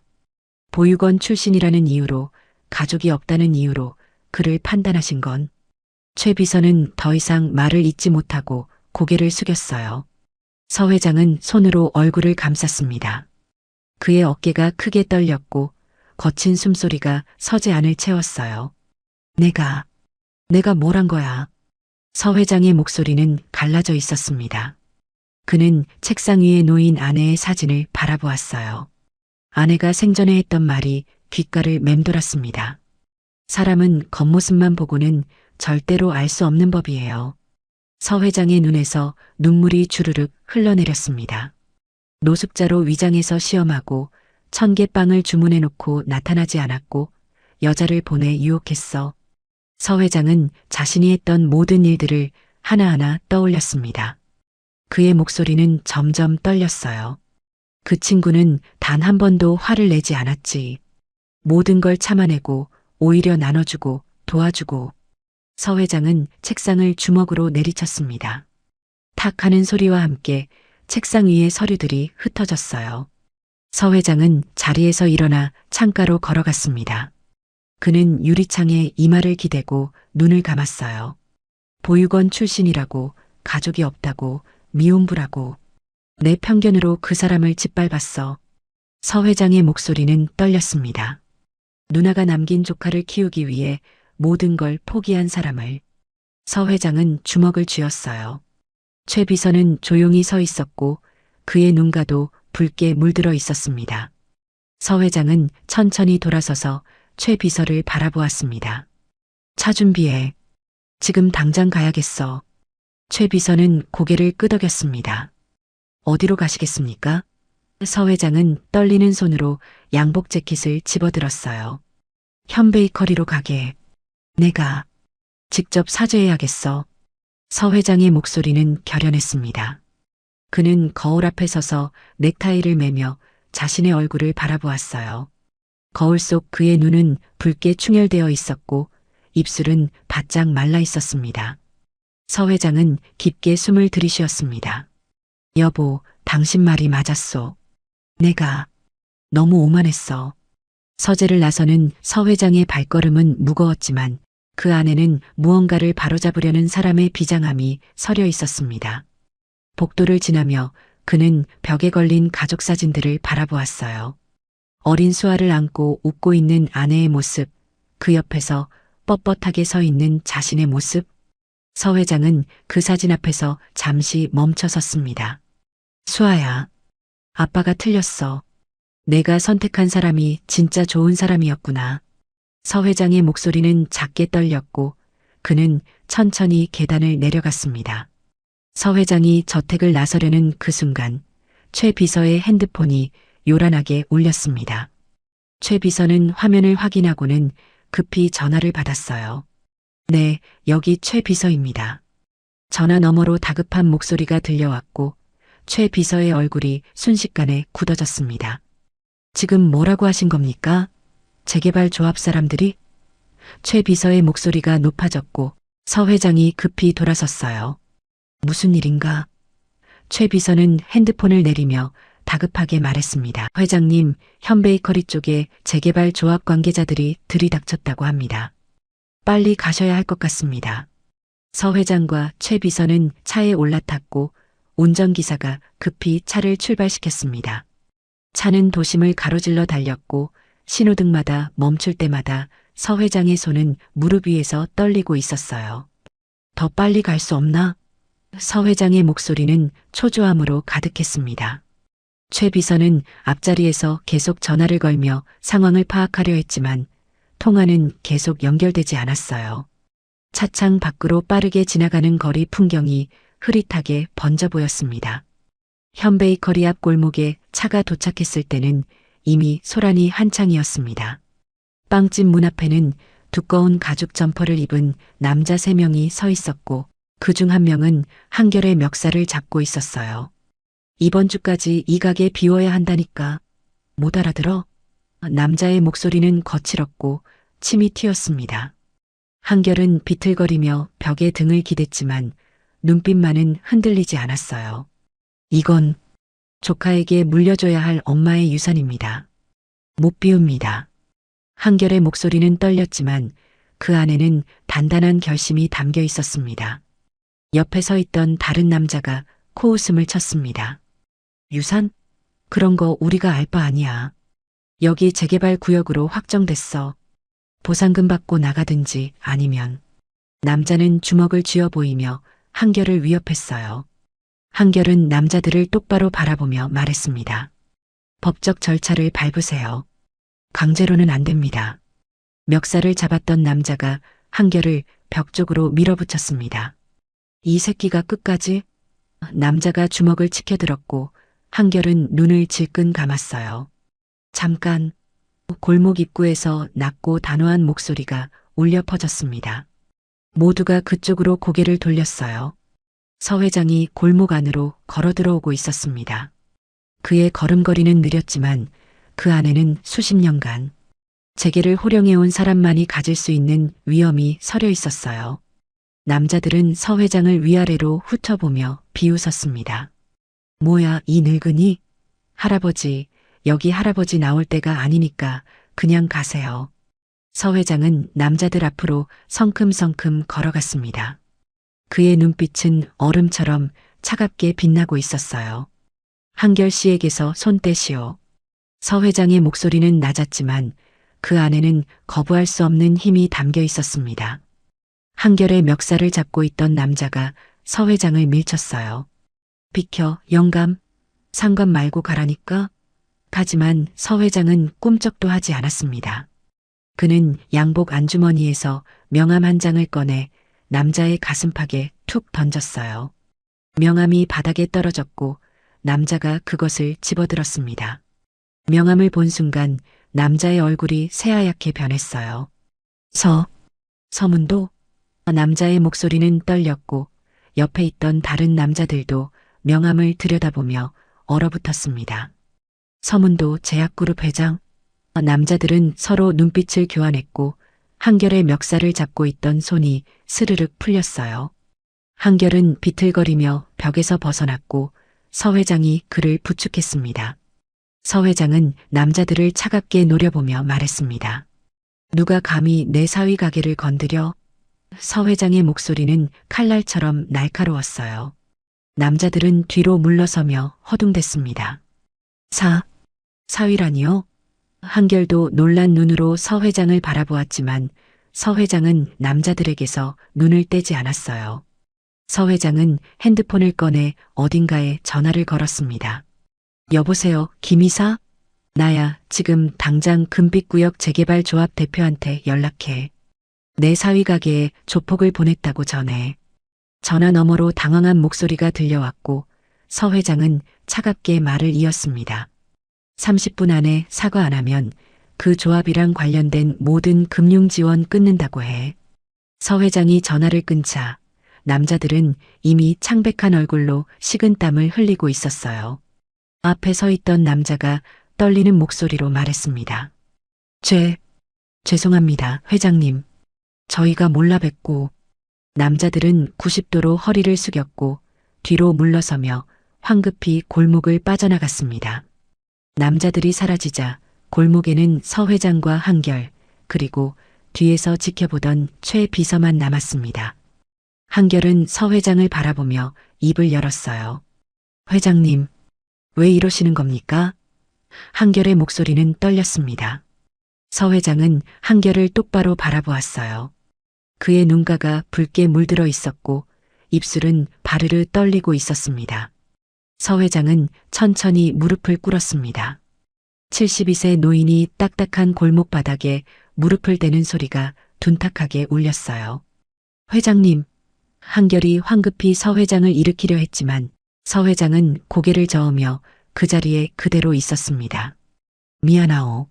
서 회장의 목소리는 갈라져 있었어요. 이 늙은이가 당신을 너무 오해했소. 서 회장의 어깨가 크게 떨렸고 그의 눈에서 눈물이 주르륵 흘러내렸습니다. 보육원 출신이라고, 가족이 없다고, 미혼부라고. 내 편견으로 당신을 짓밟았소. 서 회장의 목소리는 점점 작아졌어요. 한결은 서 회장 앞에 무릎을 꿇고 앉았습니다. 회장님, 일어나세요. 제가 감당할 수 없습니다. 한결의 목소리도 떨리고 있었어요. 서 회장은 고개를 들어 한결을 바라보았습니다. 노숙자로 위장해서 당신을 시험했소. 청계빵을 주문하고 나타나지 않았소. 여자를 보내 유혹했소. 서 회장은 자신이 저지른 일들을 하나하나 고백했어요. 당신의 모든 걸 알게 됐소. 누나를 위해, 조카를 위해 모든 걸 포기한 당신을 말이오. 서 회장의 눈물이 멈추지 않았습니다. 내가 틀렸소. 당신이 진짜 부자였소. 돈이 아니라 마음이 부유한 사람이었소. 서 회장은 한결의 손을 꼭 잡았어요. 용서해 주시오. 이 늙은이의 오만함을 용서해 주시오. 한결은 서 회장의 손을 잡으며 눈물을 닦았습니다. 회장님, 저도 알고 있었습니다. 한결의 고백에 서 회장이 눈을 크게 떴어요. 노숙자분도, 빵 주문도, 그 여자분도 다 회장님이 보내신 거 알았습니다. 서 회장은 입을 다물지 못했습니다. 한결은 작게 웃으며 말했어요. 딸을 사랑하는 아버지의 마음이었잖아요. 저도 모모의 아버지니까 이해합니다. 한결의 말에 서 회장의 눈에서 눈물이 다시 쏟아졌습니다. 당신 같은 사위를 얻게 돼 영광이요. 서 회장의 목소리는 떨렸고 한결은 그런 서 회장을 일으켜 세우려 했어요. 두 사람은 서로를 부축하며 천천히 일어섰습니다. 그때 골목 입구에서 아빠 하는 목소리가 들려왔습니다. 수아가 숨을 헐떡이며 달려오고 있었어요. 수아는 한결과 서 회장을 번갈아 보며 눈물을 흘렸습니다. 아버지, 한결 씨. 수아는 두 사람 사이에 서서 울먹였어요. 서 회장은 딸을 바라보며 말했습니다. 수아야, 미안하다. 아빠가 틀렸어. 내가 선택한 사람이 정말 좋은 사람이구나. 서 회장은 수아를 꼭 껴안았고 수아는 아버지의 품에서 울음을 터뜨렸습니다. 서 회장은 수아를 안은 채 한결을 바라보았습니다. 한결 씨, 모모의 수술은 내가 책임지겠소. 최고의 의료진을 구하겠소. 서 회장의 말에 한결은 고개를 숙였어요. 감사합니다. 정말 감사합니다. 한결의 목소리는 떨렸고 그의 눈에서도 눈물이 흘러내렸습니다. 최 비서는 멀찌감치 서서 그 광경을 지켜보며 눈가를 닦았어요. 골목 안에는 따뜻한 오후 햇살이 비추고 있었고 현베이커리 간판이 햇빛을 받아 반짝이고 있었습니다. 일주일 뒤 서울 중심가에 위치한 대학병원 VIP 병동은 이른 아침부터 분주했습니다. 하얀 가운을 입은 의료진들이 복도를 오가고 소독약 냄새가 은은하게 퍼져 있었어요. 12층 특별병실 앞에는 한결과 수아, 그리고 서 회장이 나란히 서 있었습니다. 병실 안에서는 모모가 하얀 침대 시트 위에 앉아 작은 인형을 꼭 안고 있었어요. 아빠, 나 무서워. 모모의 목소리는 가늘게 떨렸고 한결은 모모의 손을 꼭 잡으며 말했습니다. 괜찮아, 모모야. 아빠가 여기 있어. 서 회장은 모모의 머리를 쓰다듬으며 부드럽게 말했습니다. 모모야, 수술하고 나면 할아버지 얼굴도 더 잘 보일 거야. 모모는 서 회장을 올려다보며 작게 웃었어요. 정말요? 서 회장은 고개를 끄덕이며 모모의 뺨을 살짝 꼬집었습니다. 그럼 우리 모모 눈 뜨면 제일 먼저 할아버지 볼 거지? 모모는 고개를 끄덕였고 수아는 옆에서 눈물을 닦았어요. 그때 병실 문이 열리며 수술복을 입은 의사가 들어왔습니다. 준비 다 됐습니다. 지금 수술실로 이동하겠습니다. 간호사들이 모모의 침대를 밀고 수술실로 향했습니다. 한결은 침대를 따라 걸으며 모모의 손을 놓지 않았어요. 모모야, 금방이야. 아빠가 여기서 기다리고 있을게. 모모는 눈을 감으며 작게 대답했습니다. 응, 아빠. 수술실 앞 이중문이 닫히며 모모를 태운 침대가 안으로 사라졌습니다. 한결은 그 자리에 서서 문만 바라보고 있었고 그의 주먹은 꽉 쥐어져 있었어요. 서 회장이 한결의 어깨를 가만히 두드렸습니다. 괜찮을 거요. 독일에서 온 최고 전문의가 집도하니까. 대기실로 돌아온 세 사람은 나란히 의자에 앉았습니다. 벽에 걸린 시계는 오전 9시를 가리키고 있었어요. 수술 예정 시간은 8시간. 한결은 무릎 위에 손을 올려놓고 바닥만 내려다보았습니다. 그의 손끝이 미세하게 떨리고 있었고 수아가 그 손을 감싸쥐었어요. 한결 씨, 모모 괜찮을 거예요. 수아의 목소리는 차분했지만 그녀의 손도 떨리고 있었습니다. 서 회장은 창밖을 바라보며 두 손을 모았습니다. 그의 입술이 작게 움직이는 것으로 보아 기도를 하고 있는 듯 했어요. 시간은 더디게 흘러갔습니다. 1시간이 지나고 2시간이 지났어요. 한결은 자리에서 일어나 복도를 오갔고 수아는 자판기에서 커피를 뽑아왔지만 아무도 마시지 않았습니다. 서 회장은 여전히 창가에 서서 밖을 바라보고 있었어요. 오후 1시가 되자 최 비서가 도시락을 들고 나타났습니다. 회장님, 식사라도 하셔야 합니다. 하지만 서 회장은 고개를 저었습니다. 됐네. 지금은 먹을 수가 없어. 한결과 수아도 마찬가지였어요. 오후 3시 수술실 앞 빨간 불이 여전히 켜져 있었습니다. 한결은 복도 벤치에 앉아 두 손으로 얼굴을 감싸고 있었어요. 그의 어깨가 작게 떨렸고 수아는 그의 옆에 앉아 등을 가만히 쓰다듬어 주었습니다. 서 회장은 수술실 문 앞에 서서 팔짱을 낀 채 문만 바라보고 있었어요. 그의 턱선은 굳어 있었고 주먹은 꽉 쥐어져 있었습니다. 복도를 지나가던 간호사가 그들을 보며 안쓰러운 표정을 지었어요. 오후 5시가 넘어서자 수술실 문이 열렸습니다. 초록색 수술복을 입은 의사가 나왔고 한결이 벌떡 일어나 달려갔어요. 선생님, 모모는요? 한결의 목소리는 떨렸습니다. 의사는 마스크를 벗으며 고개를 끄덕였어요. 수술 성공적으로 끝났습니다. 다행히 시신경 손상이 예상보다 적었고 회복도 잘 될 것으로 보입니다. 의사의 말이 끝나기 무섭게 한결은 그 자리에 주저앉으며 얼굴을 감쌌습니다. 그의 어깨가 크게 떨렸고 참았던 울음이 터져나왔어요. 수아는 한결을 껴안으며 함께 눈물을 흘렸습니다. 다행이에요. 정말 다행이에요. 수아의 목소리도 울음으로 갈라져 있었어요. 서 회장은 의사에게 고개를 깊이 숙였습니다. 감사합니다, 선생님. 정말 감사합니다. 서 회장의 목소리는 떨렸고 그의 눈가도 붉게 물들어 있었습니다. 의사는 미소를 지으며 말했어요. 회복실에 있다가 곧 일반 병실로 옮길 겁니다. 1시간 뒤에 면회 가능합니다. 의사가 복도를 빠져나가자 세 사람은 서로를 껴안으며 울었습니다. 1시간 뒤 모모는 병실로 옮겨졌습니다. 하얀 붕대가 눈을 감싸고 있었고 작은 몸에는 여러 선이 연결되어 있었어요. 한결은 모모의 침대 옆에 앉아 그 작은 손을 꼭 잡았습니다. 모모야, 아빠 여기 있어. 잘했어, 우리 모모. 한결의 목소리는 떨렸고 그의 눈에서 눈물이 계속 흘러내렸습니다. 모모는 작게 입술을 움직이며 속삭였어요. 아빠, 아파. 한결은 모모의 손을 두 손으로 감싸며 말했습니다. 금방 안 아플 거야. 조금만 참아. 서 회장은 병실 창가에 서서 모모를 바라보았습니다.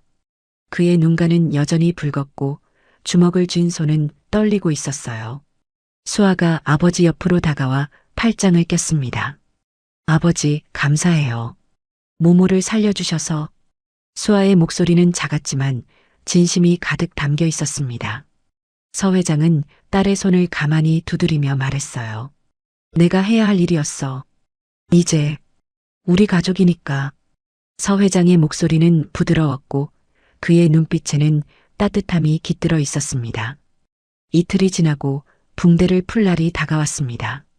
의사는 모모의 침대 옆에 서서 조심스럽게 가위로 붕대를 자르기 시작했어요. 한결은 모모의 손을 꼭 잡고 있었고 수아는 다른 쪽에서 모모의 어깨를 가만히 감싸고 있었습니다. 서 회장은 침대 발치에 서서 두 손을 모은 채 지켜보고 있었어요. 붕대가 한 겹 한 겹 풀리고 마지막 거즈가 벗겨졌습니다. 모모는 천천히 눈을 떴어요. 보여요? 모모의 목소리가 병실을 가득 채웠습니다. 모모는 주변을 둘러보며 환하게 웃었어요. 아빠, 수아 이모, 할아버지. 모모가 하나하나 손가락으로 가리키며 외쳤습니다. 한결은 모모를 꼭 껴안으며 눈물을 흘렸어요. 그래, 모모야. 잘 보이지? 한결의 목소리는 울음으로 떨렸습니다. 수아도 모모를 안으며 눈물을 닦았고 서 회장은 침대 곁으로 다가와 모모의 머리를 쓰다듬었어요. 우리 모모, 이제 할아버지 얼굴도 잘 보이지? 모모는 고개를 끄덕이며 환하게 웃었습니다. 한 달 뒤 서울 시내의 한 예식장은 따뜻한 봄 햇살로 가득했습니다. 넓은 홀 안에는 하얀 꽃들이 통로 양옆을 장식하고 있었고 은은한 향초 냄새가 공기를 채우고 있었어요. 하객들이 자리에 앉아 웅성거리는 소리가 들렸고 앞쪽 단상에는 한결이 검은색 턱시도를 입고 서 있었습니다. 그의 손은 떨렸지만 얼굴에는 환한 미소가 번져 있었어요. 웨딩 마치 음악이 울려 퍼지고 홀 뒤쪽 문이 천천히 열렸습니다. 하얀 웨딩드레스를 입은 수아가 서 회장의 팔짱을 끼고 천천히 걸어 들어왔습니다. 수아의 베일 너머로 보이는 얼굴에는 눈물이 맺혀 있었고 서 회장은 딸의 손을 꼭 잡으며 한 걸음 한 걸음 앞으로 나아갔어요. 하객들이 모두 일어나 박수를 쳤고 모모는 앞자리에서 꽃바구니를 들고 환하게 웃고 있었습니다. 수아 이모 예뻐요. 모모의 목소리에 사람들이 웃음을 터뜨렸어요. 단상 앞에 도착하자 서 회장은 수아의 손을 한결에게 건넸습니다. 잘 부탁하오. 서 회장의 목소리는 떨렸고 그의 눈가는 붉어져 있었어요. 한결은 고개를 깊이 숙이며 대답했습니다. 평생 잘 모시겠습니다. 한결과 수아는 손을 맞잡고 단상 위로 올라갔습니다.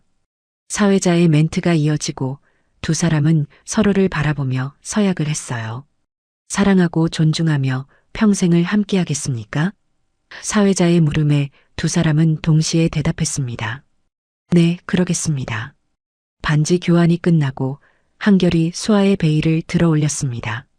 수아의 눈에서 눈물이 흘러내렸고 한결도 눈가를 붉혔어요. 두 사람은 천천히 서로에게 다가가 입을 맞췄습니다. 홀 안이 우레와 같은 박수 소리로 가득 찼고 모모는 앞에서 폴짝폴짝 뛰며 와 하고 소리쳤어요. 서 회장은 자리에 앉아 눈물을 닦았고 최 비서도 옆에서 눈가를 훔쳤습니다. 피로 연장에서는 하객들이 음식을 나누며 축하 인사를 건넸습니다. 한결과 수아는 테이블을 돌며 인사를 했고 모모는 두 사람의 손을 잡고 함께 다녔어요. 고맙습니다. 축하해 주셔서. 한결이 허리를 숙일 때마다 하객들은 환하게 웃으며 축하의 말을 건넸습니다. 서 회장은 메인 테이블에 앉아 그 모습을 지켜보며 미소 지었어요. 그의 얼굴에는 평온함이 가득했고 오랜만에 보는 편안한 표정이었습니다. 피로연이 끝나고 저녁 무렵 현베이커리에는 새로운 간판이 달렸습니다. 모모네 빵집이라는 간판이 석양빛을 받아 반짝이고 있었어요.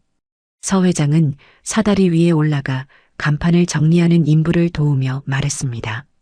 조금만 더 왼쪽으로. 한결과 수아는 아래에서 그 모습을 보며 웃었고 모모는 새 간판을 보며 박수를 쳤어요. 우와 예뻐요. 해가 지고 간판에 불이 들어오자 골목이 환하게 밝아졌습니다. 서 회장은 사다리에서 내려와 가족들과 함께 그 모습을 바라보았어요. 이제 진짜 가족이군. 서 회장의 목소리는 부드러웠고 그의 얼굴에는 평온한 미소가 번져 있었습니다. 1년 뒤 설날 아침 모모네 빵집에는 이른 새벽부터 고소한 빵 굽는 냄새가 골목을 가득 채우고 있었습니다. 주방에서는 한결이 하얀 앞치마를 두르고 반죽을 치대고 있었고 그 옆에서 서 회장이 서툰 손놀림으로 빵 모양을 만들고 있었어요. 회장님, 아니 아버님, 힘을 좀 빼셔야 합니다. 너무 세게 누르시면 빵이 딱딱해져요. 한결이 웃으며 말하자 서 회장은 손에 묻은 밀가루를 털어내며 헛웃음을 쳤습니다. 이게 생각보다 어렵군. 자네는 매일 이런 일을 하는 거야? 서 회장의 목소리에는 감탄이 섞여 있었어요. 수아가 커피를 들고 주방으로 들어왔습니다. 그녀는 임신 6개월이었고 불룩한 배를 한 손으로 받치며 조심스럽게 걸었어요. 여보, 아버지, 커피 드세요. 수아가 컵을 내밀자 한결은 밀가루 묻은 손을 앞치마에 닿고 고맙다는 듯 미소 지었습니다. 서 회장은 커피를 한 모금 마시며 딸의 배를 바라보았어요. 수아야, 무리하지 마. 앉아서 쉬어. 서 회장의 목소리는 부드러웠고 수아는 아버지의 어깨에 머리를 기대며 말했습니다. 괜찮아요, 아버지. 이 정도는 아무것도 아니에요. 그때 빵집 뒤쪽 문이 열리며 모모가 뛰어들어왔습니다. 할아버지, 세배하러 왔어요. 모모는 환하게 웃으며 서 회장에게 달려갔어요. 서 회장은 밀가루 묻은 손을 재빨리 닦고 모모를 안아들었습니다. 우리 모모, 새해 복 많이 받아. 서 회장의 목소리는 따뜻했고 모모는 서 회장의 뺨에 뽀뽀를 했어요. 할아버지도 복 많이 받으세요. 모모의 맑은 목소리에 주방 안이 웃음소리로 가득 찼습니다. 한결은 오븐에서 각 구운 빵을 꺼내 트레이에 올려놓았습니다. 김이 모락모락 올라오는 빵들은 황금빛으로 빛나고 있었고 고소한 냄새가 코끝을 간지렸어요. 자, 다들 하나씩 먹어보세요. 오늘 새로 만든 레시피예요. 한결이 빵을 나눠주자 모모가 제일 먼저 한 입 베어 물었습니다. 와, 맛있어. 모모의 감탄에 서 회장도 빵을 한 입 베어 물었어요. 정말 맛있군. 자네 솜씨가 날로 늘어. 서 회장의 칭찬에 한결은 쑥스러운 듯 고개를 숙였습니다. 오전 9시 모모네 빵집 문이 열리고 손님들이 하나둘 들어오기 시작했습니다. 사장님, 설날인데도 문 여셨네요? 단골 할머니가 반갑게 인사를 건넸고 한결은 환하게 웃으며 대답했어요. 어르신들 드시라고 특별히 준비했습니다. 오늘은 다 무료예요. 한결의 말에 할머니는 손사래를 치며 말했습니다. 아이고, 그럴 수 있어요? 돈 받으세요. 하지만 한결은 고개를 저으며 따뜻한 빵을 봉투에 담아 건넸어요. 설날 선물입니다. 맛있게 드세요. 서 회장은 카운터 뒤에 서서 그 모습을 지켜보고 있었습니다. 손님들에게 빵을 나눠주는 한결의 모습, 환하게 웃으며 인사하는 모모의 모습, 옆에서 행복하게 미소 짓는 수아의 모습. 서 회장의 눈가가 뜨겁게 달아올랐고 그는 주머니에서 손수건을 꺼내 눈가를 닦았어요. 회장님, 괜찮으세요? 지나가던 최 비서가 물었고 서 회장은 고개를 끄덕이며 작게 웃었습니다. 그래, 괜찮네. 아주 괜찮아. 오후가 되자 한결은 모모와 함께 보육원을 찾았습니다. 리어카에는 빵 상자들이 가득 실려 있었고 서 회장도 함께 따라 나섰어요. 보육원에 도착하자 원장 선생님이 반갑게 맞이했습니다. 한결아, 또 왔구나. 그리고 원장 선생님은 서 회장을 보며 눈을 크게 떴어요. 이분이 그 유명한. 한결은 웃으며 말했습니다. 네, 제 장인어른이십니다. 서 회장은 허리를 굽혀 인사했고 원장 선생님은 얼떨결에 답례를 했습니다. 보육원 아이들이 우르르 몰려 나왔습니다. 한결형, 빵 아저씨. 아이들의 환호 소리에 한결은 웃으며 빵 상자를 열었어요. 자, 다들 줄 서서 받아가. 모모도 옆에서 빵을 나눠주며 말했습니다. 따뜻할 때 먹어야 맛있어요. 서 회장은 그 모습을 지켜보며 가만히 서 있었습니다. 어린아이 하나가 서 회장에게 다가와 물었어요. 할아버지, 누구세요? 서 회장은 무릎을 꿇고 아이와 눈높이를 맞추며 대답했습니다. 나는 저기 한결이 아저씨 가족이란다. 아이가 환하게 웃으며 말했습니다. 그럼 할아버지도 좋은 사람이에요? 서 회장은 잠시 말을 잇지 못하다가 눈가를 붉히며 대답했어요. 그러고 싶단다. 좋은 사람이 되고 싶어. 아이는 고개를 끄덕이고는 한결에게 달려갔습니다. 서 회장은 그 자리에 한참을 무릎 꿇은 채 서 있었고 그의 어깨가 작게 떨렸어요. 한결이 다가와 서 회장의 어깨를 가만히 두드렸습니다. 아버님, 저도 여기서 자랐습니다. 누나도 여기서 자랐고요. 서 회장은 고개를 들어 한결을 바라보았습니다. 보육원 출신이라고. 내가 얼마나 당신을 무시했는지. 서 회장의 목소리는 떨렸어요. 한결은 고개를 저으며 말했습니다. 이제 다 지난 일입니다. 지금 이렇게 함께 있잖아요. 한결의 말에 서 회장은 눈물을 닦으며 일어섰습니다. 두 사람은 나란히 서서 아이들이 빵을 먹는 모습을 지켜보았어요. 아이들의 웃음소리가 보육원 마당을 가득 채웠고 따뜻한 겨울 햇살이 그들을 비추고 있었습니다. 저녁이 되어 다시 빵집으로 돌아왔을 때 가게 안에는 수아가 차례상을 차려놓고 있었습니다. 작지만 정갈한 상 위에는 떡국과 전, 그리고 각 구운 빵들이 놓여 있었어요. 올해는 여기서 차례지네요. 수아의 말에 한결은 카운터 위에 놓인 사진 액자를 가져왔습니다. 박소연의 사진이었어요. 한결은 사진을 상 위에 조심스럽게 올려놓으며 말했습니다. 누나, 우리 잘 살고 있어. 모모도 이렇게 건강하고. 네 사람은 상 앞에 나란히 앉았습니다. 서 회장이 먼저 절을 올렸고 한결과 수아, 모모가 차례로 따라했어요. 절을 마친 서 회장은 사진 속 박소연을 바라보며 말했습니다. 소연 씨, 당신 동생 덕분에 제가 사람다운 사람이 되어가고 있습니다. 감사합니다. 서 회장의 목소리는 진심으로 가득 차 있었고 한결은 옆에서 눈물을 닦았어요. 모모가 작은 손으로 사진을 쓰다듬으며 말했습니다. 엄마, 보고 싶어요. 하지만 나 행복해요. 저녁 식사를 마치고 네 사람은 빵집 문을 닫았습니다. 서 회장은 모모네 빵집 간판을 올려다보며 말했어요. 1년 전만 해도 상상도 못했지. 내가 빵집에서 설날을 보낼 줄은. 한결이 옆에서 웃으며 대답했습니다. 상상 못하셨을 거예요. 저도 제가 제약회사 회장님의 사위가 될 줄은 몰랐으니까요. 두 사람은 서로를 바라보며 웃었고 수아와 모모도 함께 웃음을 터뜨렸어요. 서 회장은 한결의 어깨에 손을 올리며 말했습니다. 자네 덕분에 깨달았네. 진짜 부자가 뭔지 말이야. 서 회장은 하늘을 올려다보았어요. 밤하늘에는 별들이 총총히 빛나고 있었습니다. 돈은 내게 권력을 줬지만 이 가족은 내게 행복을 줬어. 서 회장의 목소리는 부드러웠고 그의 눈빛에는 평온함이 가득했습니다. 모모가 서 회장의 손을 잡으며 물었어요. 할아버지, 우리 부자예요? 서 회장은 무릎을 꿇고 모모와 눈높이를 맞추며 대답했습니다. 그럼 제일 부자지. 한결이 모모의 머리를 쓰다듬으며 말했습니다. 모모야, 진짜 부자는 마음이 따뜻한 사람이야. 할아버지처럼, 수아 이모처럼, 그리고 너처럼.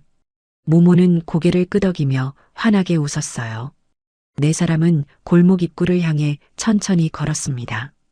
뒤에서 모모네 빵집 간판이 환하게 빛나고 있었고 골목에는 고소한 빵 냄새가 여전히 맴돌고 있었어요.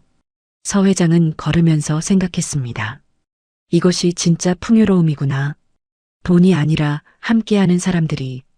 골목을 빠져나와 집으로 향하는 길, 모모는 한결의 등에 엎여 스르르 잠이 들었습니다. 수아는 한결의 팔짱을 끼고 천천히 걸었고 서 회장은 그 뒤를 따라 걸으며 가족들의 뒷모습을 바라보았어요. 차가운 겨울바람이 뺨을 스쳤지만 서 회장의 가슴속은 따뜻했습니다. 그는 하늘을 올려다보며 작게 중얼거렸어요. 여보, 보고 있소? 우리 딸이 정말 좋은 사람을 만났소. 별들이 총총히 빛나는 밤하늘 아래 네 사람의 그림자가 길게 늘어져 있었습니다. 그해 설날은 날씨는 춥지만 마음만은 따뜻한 명절이 되었습니다. 오늘 준비한 따뜻한 이야기 재미있게 들으셨나요?